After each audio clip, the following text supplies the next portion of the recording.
Hello mamas, Laura here, and today we are chatting about how to navigate conversations with your birth team, how to work together as a team, ask good questions, and manage interventions that may be presented to you.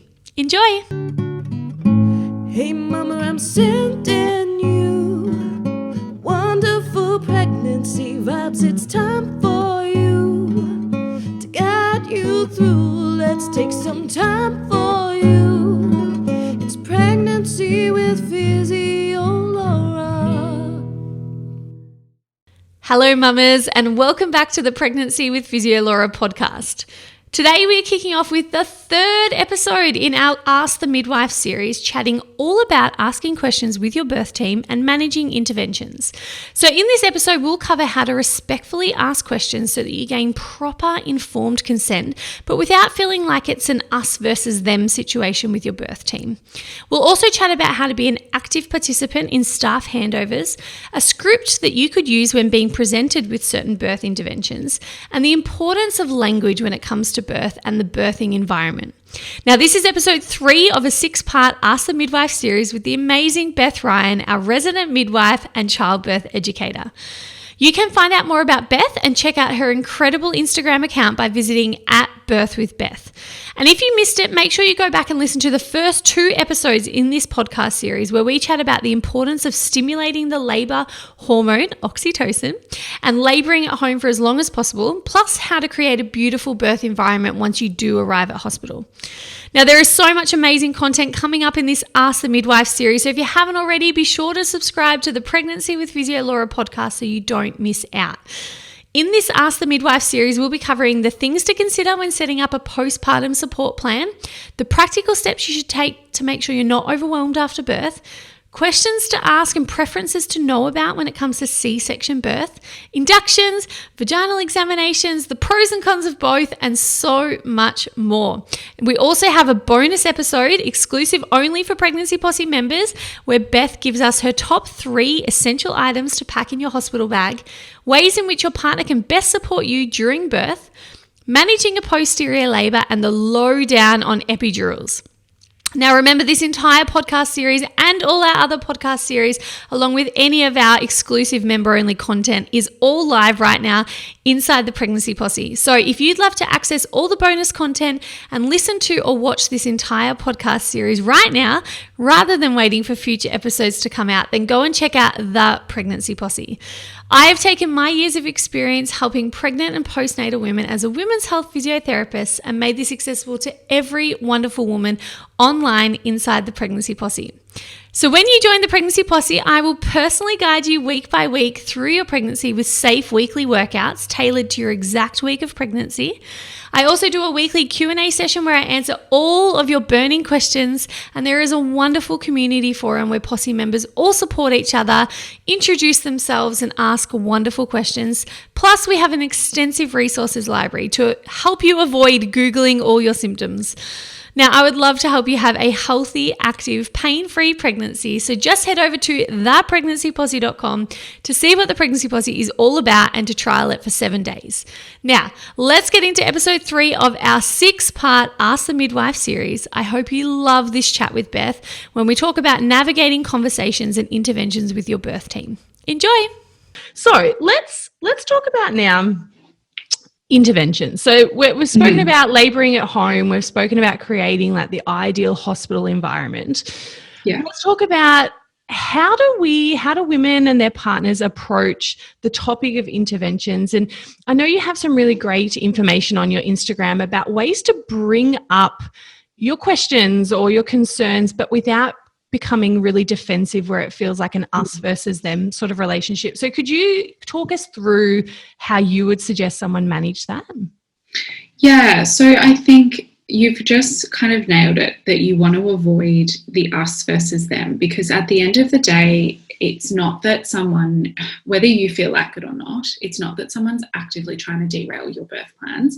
It's that they have trained or been exposed to a school of thought that they genuinely believe that this is the right way forward, whether that's right or wrong. I'm not saying that that's right, but that is kind of where they're coming from. So they're probably pitching to you a care plan that in their mind, they're like, safe mum, safe baby, tick, like done. I don't know what more you want. And you're kind of like, well, hang on, you know, I've read X, Y, Z, or I've heard this, you know, or that just in my gut just doesn't feel right. And that's not what I want. And you're coming at it from very, very different perspectives. So rather than just going in and being like, I completely reject what you're saying, and then them go, well, you're being silly. I don't, you know, I don't agree with this plan. I'm going to write down that you've declined medical advice. That's where we can get really, it can just be really tense and really awful. And anyone who's worked, you know, I feel for those people who are in that scenario, because they're trying desperately to let their oxytocin flow, and they feel like they're working with people who are not allowing them to do that. So that's something that we really want to avoid, basically. So rather than that, what I kind of say is go into it being genuinely curious, approach it from a position of genuine curiosity. And if somebody suggests to you, we'll use induction as an example.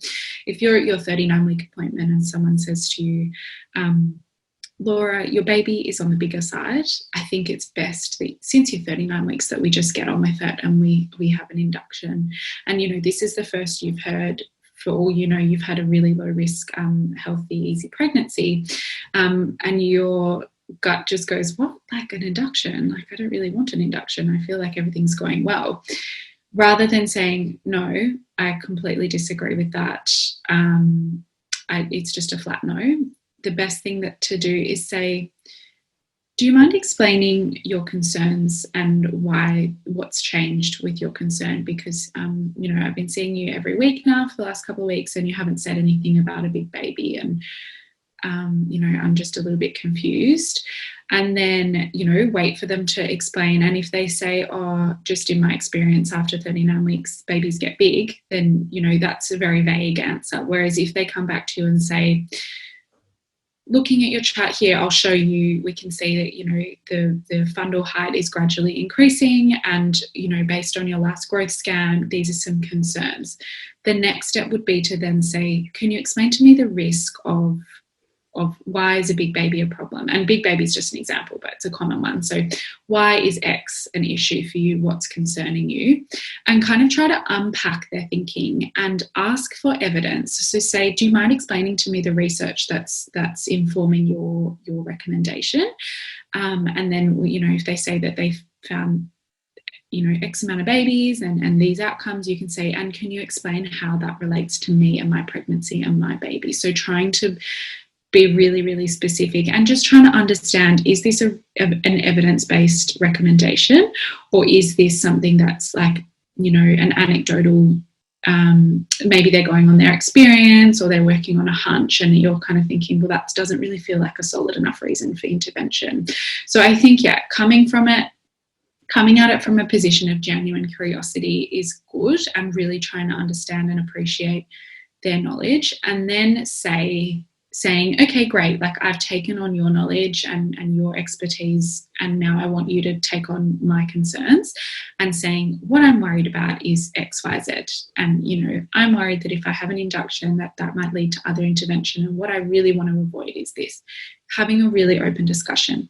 If at the end of that discussion you don't feel heard, and if you feel dismissed at all, or if you still feel like you're being pushed into something that doesn't feel right, asking for a second opinion. And you can do this in both the public and the private. Even if you have a private obstetrician, if you get to the pointy end and there's some things being suggested that just doesn't sit right with you, or that doesn't resonate with your goals for labour and birth and early parenthood, then just say, look, I'd love to seek a second opinion.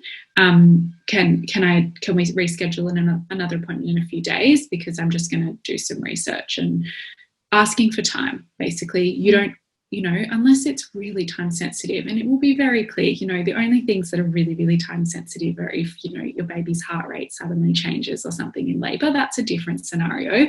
But if you're sitting in an appointment, you don't have to agree to anything on the spot. You can say, thank you so much for that conversation. I'm glad that you can share your recommendations with me, and that I've had an opportunity to share my concerns with you. I think I'd like to go away and think about this. Mm-hmm. And I think where people get nervous is that they don't want to seem pushy, and they don't want to seem like they're rejecting expertise or guidance, professional guidance, but you're not saying no, you're just saying, thank you, I'm just going to take some time. And you can go and chat to a midwife, you can go and chat to another obstetrician, you can have a chat to your girlfriends if you think that that's a valuable, credible way to get information. And I think when you're doing your own research, it's important to kind of like triangulate a little bit. So rather than taking one thing at face value, unpacking whatever the recommendation is and seeing if that's echoed across a few different sources. Because if a second obstetrician and a midwife go, yeah, that sounds pretty feasible, that sounds like something that's common in practice, then you might feel a bit safer in taking on that intervention. Whereas if it's like, I don't really think that is, something that we would routinely do. There's no real evidence of compromise for mums and babies if you continue the pregnancy. A really good example, sorry, I feel like I'm not articulating this properly. A really good example is yesterday I did a Q&A and someone said to me, my baby's posterior. So for those who are listening and you don't know, a baby who's posterior is that their spine is on your back. So it can be more difficult to labour, but absolutely possible. Some babies just get into posterior positions. It's not a big deal. And she said, my obstetrician has suggested an induction for the indication being posterior. And I was really stumped because I was like, am I missing something? Like, am I missing some current evidence that, like, I've never heard of this? This is not an indication. And so I just responded saying, look, I've never heard of this, but I'm going to shout out and ask 2 of my midwifery colleagues. And then 2 more people came back and said, there's no evidence for that. So that's a really good example of when you look to multiple sources where you can come to a really clear conclusion rather than just taking one thing at face value. I love that so much. I think that's a really powerful way to remind women that it's okay to make an informed choice, because I think a lot of women feel pushy if they just ask questions. So not even just saying no, but just asking a question and questioning the doctor or the midwife and feeling like they're being a nuisance. I know a lot of women talk about, I don't want to be that person. That, I know, it's such a shame. Yeah, that's asking questions, but it's like, well, no, that's how you make an informed choice, because then after that conversation, you can go, okay, well, thank you. You've given me now this information I didn't have before, and I now understand why you want to do that intervention. So yeah, and I think like it's such a funny headspace that we've gotten ourselves into, and obviously it's lots of external pressures that have brought us here, but you would never feel pushy. Like if you were buying a car or a house and you just were like, no, thanks, real estate agent, I know that you're the expert in this area, but this house just doesn't feel right for us, or that car is out of our budget or whatever. We would never feel bad about being like, no, I'm not going to take on every recommendation. But suddenly when it comes to our bodies, we feel like we have to just surrender all control, when it's okay to say, no, thank you, I'm just going to have a think and I'll come back to you with my answer when I'm ready. That's fine. That's not being pushy. That's being informed. Yeah, no, I think that's, and the way you said it, like it'd be so hard to be defensive about that. Like it's such a collaborative approach. So let's work together for the best outcomes. You are looking out for my safety and I'm looking out for my, like wants and wishes. Let's meet in the middle here. It doesn't have to be all the way your way, all the way my way. There can definitely be that collaborative approach. So I really love that. Absolutely. So let's chat about shared care, multiple providers. A lot of women will be seeing change in shifts, different midwives coming in and out, different doctors helping them. So how would you recommend someone navigate the transitions between different providers?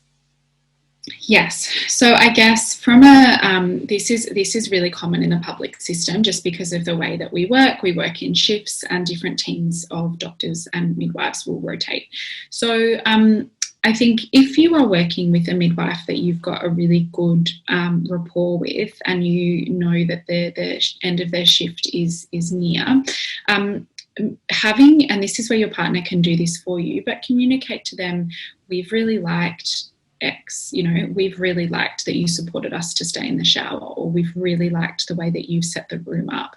Do you mind putting that in your handover that this is something that we want to continue? Or, do you mind just putting in your handover, reminding the midwife that's coming on that our plan is eventually to get an epidural, so we'd be like to be guided in the timing of that. So just communicating what you want to be handed over, because we, for those who aren't familiar with shift workers, we do a formal handover where we say, Laura in room 10, this is where she's up to, this is her antenatal history. You know, it's brief, but it's thorough enough that everybody's on the same page. So be part of that process. Say what you want put in the handover. It's not just a process for us. You're actually meant to be a part of that so that we can keep the continuity as much as possible.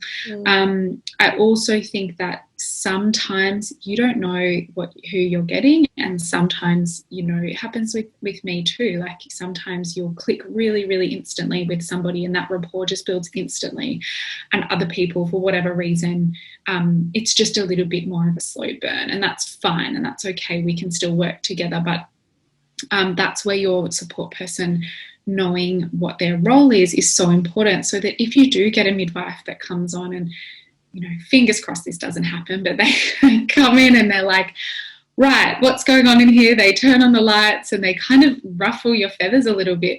Having your support person who can advocate for you, who knows what's working with you, who knows your plan, you're not relying on the midwife as much. They're still going to keep you safe, and they're of course still going to do their job, but from a support point of view, and feeling like you've got someone's got your back, you've got your partner there, they know exactly what to do. They can say, welcome, new midwife, we'd like to turn the lights down again, all of that kind of stuff. So it's really, really, really important that your support person is active, so that you're not kind of relying on the staff lucky dip. I think the other thing is that if you're getting lots of differing opinions, and this kind of goes into the postnatal as well, because I know that that's a whole other kettle of fish, but often with breastfeeding, the biggest criticism is, we got so much conflicting advice, and it can happen in labour too. Just remember that your labour is not static. It's a constantly changing situation. So if you're getting different advice, don't straight away think that advice is wrong.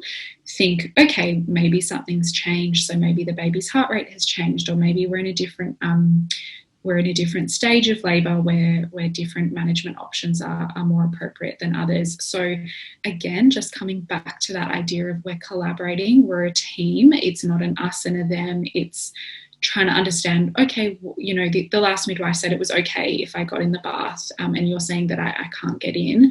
Do you mind just explaining why? And they might just say very clearly, oh, look, your waters have broken and there's some blood in the waters, and we're concerned that, you know, you're not safe for the bath. Or they might just say, I don't like doing water births. And you can quickly establish, you know, whether you need to go, oh, okay, that makes sense, that, you know, you're worried about my baby's well-being, you know, for now we won't get in the bath, maybe we'll reassess in an hour.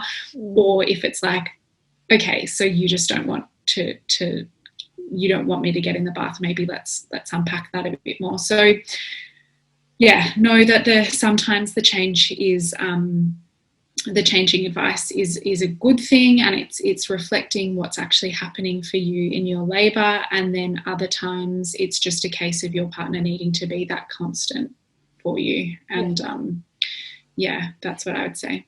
And would you normally come in and tell a labouring woman that you are about to leave? Like, would it always be very like they'd be made aware that it wouldn't just be a new midwife waltzing in and you go, oh, where's Beth gone? I thought yeah. Would you always? I do. Yeah. It's my personal practice too. Not everybody does. I'll always go and say, like, thanks for letting me look after you, like, all the best. I'll try and come and check in on you tomorrow if I'm back, or, you know, I'm not back for a few days, so congratulations in advance. We're meant to do a bedside handover most of the time. So usually there's a time at the time of handover where we're both in the room. Yes. Sometimes, you know, if that doesn't suit you, you can also advocate, like, if you've got a really quiet, serene space and you don't really want people talking in the corner, you can say, do you mind handing over outside? That's okay as well. Yes. But yeah, I think it's nice for women to know who's looking after them as well, not be blindsided by something new and you're like, is Beth coming back, or is she just bailed, or like, what's going on? And I'm quite transparent. Like, so for example, if I'm looking after someone who's in early labour and they maybe don't need me there the whole time, and I can see that they've got a good little rapport with their hubby or their partner going on, I'll say to them, guys, you look like you're in a good space. Here's the buzzer. I'm watching your baby's heart rate from outside, but I'm here if you need me. But I'm just going to let you guys have a cuddle, have a kiss, like enjoy the last, few hours of just you. But reassure them that once things ramp up, I also say, I'm not going anywhere now. So I'll let them know, like, you don't have to worry. I'm not going to dip out again. Or, yeah, I think just communicating so that they don't feel like confused. I'm like, where did they go? Yeah. Especially, I imagine that if you do really enjoy someone's support, it could be quite derailing to then hear that they're no longer there, and then you go, okay, you've got to recenter yourself. Yeah. How many, I know this would be different for every hospital, but how many women are you managing at one time? So in the birth suite, on paper, if you are in active labour, you should be getting one-to-one care. But part of the chaos of maternity is that we can't book beds and we can't predict who's coming in. So there will be occasions where, I do have someone that would be probably benefit from my one-to-one support. But the reality is that someone's just walked through the door. I was standing at the desk at the time. You've got to kind of adapt and move. And again, just coming back to that, so important to have a support person that's on their game, because occasionally that happens in these busy hospitals, that things just take midwives away for an hour or so. But yeah, on paper, we should be always staffed well enough, and for the vast majority of time we are, to have one-to-one care in labour. So I didn't know that. I actually thought that it would be much less than that. So you're actually in the room or available to be in the room once you're in active labour with one person. Should be. Wow, we should be always, yeah. I mean, things happen. Yeah, of course. Yeah. I'm trying to think, like, my last few shifts, that was definitely not the case. I feel like I had my skates on running from room to room. Yeah. But, like women, we know that they do better from a physical and emotional point of view if they have continuous support from a midwife or someone continuously, whether that's a doula or a support person. So yeah, it's actually written into the legislation, and it's a safety thing too. Like, labour can change really quickly, and someone in early labour who's had a baby before can very quickly go into active labour into pushing their baby out. So it's best if we're not juggling our time between women, but at the same time sometimes it's a little bit unavoidable. Yeah, no, I love that. That's really interesting. I've not been in that setting before, so it's like all totally new to me. But that's really incredible. I actually thought it would be much less contact than that. Now I want to talk. This is another great thing you spoke about on your Instagram, and I will put all the links so everyone can go and check out all these incredible things. But you spoke about language in birth, and that also really resonated with me, because I think there's a lot of really subtle language that can really change a woman's state and how they feel about their birth and how they're managing. And one of the ones that stood out to me was, instead of calling it a C-section surgery, I think you said, we call it a C-section birth. And correct me if I'm wrong, but I was like, yes, that is so subtle. But you're taking a medicalized surgical word and making it's birth, like you birthed your baby by a different route. So could you again, if you don't know them off the top of your head, that's fine, but could you go through some of the common swaps that you would like to see in the birthing and medical language, so that other women can adopt that for themselves? Definitely. And I feel really grateful, because when I was training to be midwife, I had some very clear our tutors and our course directors were so woman-centered, and now I look back on it and I'm like, I love it. They said to us, like, to be a midwife you have to be staunch feminist, and they were amazing. And they were like, babies are not delivered, pizzas are delivered, girls, babies are born. And I fully took it on. I loved it. And their passion, like, I don't know if anyone's heard of a midwife called Carolyn Homer and Alison Cummins, but they're very well published, amazing midwives. And they were now that I'm a midwife in the wide world, I'm like, wow, what an amazing opportunity to learn from them. But they really said in my mind that language is so powerful, and we have the opportunity to change the way that women view their ability to give birth to their baby. So cesarean section, swapping out for cesarean birth, is such an easy one, and it's so true. It is absolutely birth in, its rawest form. Babies are not delivered, they're born. So you birth your baby as a midwife. I don't deliver your baby. You have birthed your baby. I'm there to keep everything as safe as it possibly can be. But everything that you achieved came from you. So that's another really common one. I think little things like saying you're only 2 centimeters dilated or you're only 5 centimeters dilated can really plant the seed that it's not good enough. And so saying, okay, Laura, wow, you're 5 centimeters dilated. Wow, immediately. I love that. It just changes it. It's like, yeah, I am, and I've done that, and I'm going to keep doing it. I'm trying to think of my other common ones. I think another one you had was, instead of saying patient, you were saying mother. Yes. Yeah, or woman or birthing person, depending on how they identify. But yeah, so patient insinuates that you're sick, that you need our help, that you need treatment, and that pregnancy is a diagnosis. None of that is true. Okay, so like pregnancy is a significant but normal part of most women's lives, or if you choose for it to be, or if you are pregnant. And yes, complications can pop up, and we're very, very well placed to deal with those. But for the vast majority of women, if we leave you alone and you're healthy heading into pregnancy, you and your baby will be well. So yeah, like I said, I think of it like there's this huge spectrum of normal, and our job is just to like usher you through. Like, you don't have to be one thing or the other. It's just kind of like keeping you in the very, very broad parameters of safety. Slightly off topic, but I was just thinking about it then, because I was going to make a joke about how these women might come into the birth suite and be like, do not call me patient, call me birthing goddess. They should. They should come in with those like bride, like the hens do, sashes. I was just thinking though, in terms of birth plans, as a midwife, do you feel like, or birth preferences, it is really helpful for women to come in, whether it's printed out or whether it's just in their mind? Are you encouraging a women to have birth plans or birth preferences? Absolutely. And I think I love what you said earlier about fluidity. It's so, so important that you recognize that birth is dynamic, and that while there's so much about our headspace that we can try to control, there's also some things that are out of our control, and I call them what ifs. So it's like you had a what if and it happened. But I read something so good the other day that said, write the birth plan or someone else will write it for you. And I think that is so, so true. If you have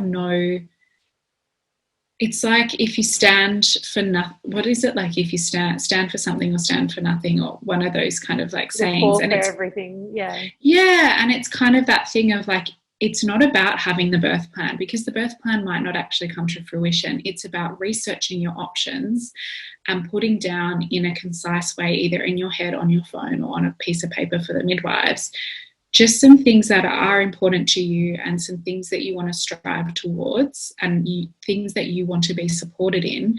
And whether they come, you have not failed if you don't tick the boxes on your birth plan. That is no reflection of a positive or a negative birth. But it just means that you have made a concerted effort to understand the options available to you and when to ask for them and how to use them. And overall, that's going to contribute to a more positive birth.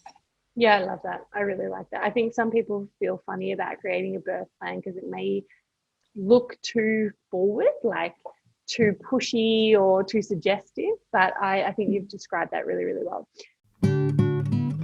Hey mamas, Laura here, and I really hope you love that episode as much as I did. I know that I personally struggle with asking questions or declining medical advice as I'm a recovering people pleaser. And I also find that I struggle to find a middle ground between being passive and quiet versus getting quite aggressive. I think Beth just presents these situations so well. So the way she speaks is so respectful and calm, and I think it's a great script to take away when you're next in a conversation with your birth team that requires you to ask questions or consider interventions or the options laid out in front of you. So if you'd like to learn more from Beth, you can find her on Instagram at birthwithbeth, and I would love to hear from you over on my socials at PhysioLaura, and let me know whether you learned anything new from this episode today. Now, in the next few episodes of this Ask the Midwife series, we will be chatting with Beth about the things to consider when setting up a postpartum support plan and the practical steps you should take to make sure you are not overwhelmed after birth, the questions to ask and things to know about when it comes to your C-section birth preferences, inductions, vaginal examinations, the pros and cons of both, and so much more. Now, if you haven't already, just subscribe to the Pregnancy with PhysioLaura podcast so that you don't miss our upcoming episodes in this wonderful series. And if you loved today's episode and you want to watch the next 3 episodes in this Ask the Midwife series, you can find this entire series along with all our other podcast series live right now inside the Pregnancy Posse.